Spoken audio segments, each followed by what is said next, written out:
سامعین، آج آپ کی سماعتوں کی نظر کرتے ہیں حضرت امام ابو حنیفہ رحمۃ اللہ علیہ کے بچپن سے ایک خوبصورت ایمان افروز واقعہ۔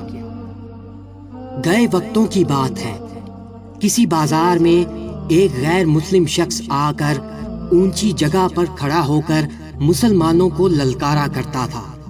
وہ کہا کرتا تھا کہ کوئی ایسا ہے جو میرے 3 سوالوں کے جوابات دے سکے۔ کوئی شخص بھی آگے نہ بڑھتا اور وہ کہا لگا کر اتر کر واپس چلا جاتا۔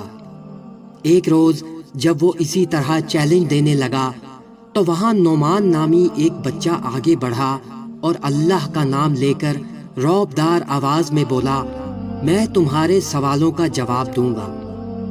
وہ غیر مسلم بچے کو دیکھ کر ہنسا اور کہا، کیا تم جواب دو گے؟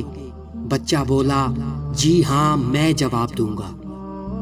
بازار میں موجود سبھی لوگ جمع ہو گئے۔ بچہ بولا، بتاؤ تمہارا پہلا سوال کیا ہے؟ وہ کافر شخص کہنے لگا، میرا پہلا سوال یہ ہے کہ بتاؤ تمہارا خدا اس وقت کیا کر رہا ہے؟ وہ بچہ بولا کہ جناب، بتانے والے کا درجہ پوچھنے والے سے زیادہ ہوتا ہے، سو آپ نیچے آ جائیے، میں اوپر جا کر سوالوں کے جواب دوں گا۔ وہ کافر شخص اس بلند جگہ سے نیچے اتر آیا اور بچہ اس کی جگہ پر چلا گیا۔ بچے نے اس کے پہلے سوال کا یوں جواب دیا، لوگوں گواہ رہنا، اس وقت میرا خدا کافر کے مرتبے کو گھٹا رہا ہے اور مسلمان کے مرتبے کو بڑھا رہا ہے۔ کافر نے یہ سننا تھا کہ وہ اپنا سا منہ لے کر رہ گیا۔ بچے نے پھر پوچھا، بتاؤ تمہارا دوسرا سوال کیا ہے؟ وہ کافر بولا، بتاؤ خدا سے پہلے کیا تھا؟ بچہ بولا، 10 سے الٹی گنتی گننا شروع کرو۔ اس کافر نے گنتی گننا شروع کی، 10، 9، 8، 7، 6، 5، 4، 3، 2، 1 اور پھر خاموش ہو گیا۔ بچہ بولا، بولو رک کیوں گئے ہو؟ کافر کہنے لگا، اس سے پہلے تو کچھ نہیں ہے۔ بچہ بولا، لوگوں پھر سے گواہ رہنا، اللہ ایک ہے، اس سے پہلے کچھ نہ تھا۔ کافر ایک مرتبہ پھر ہکا بکا رہ گیا۔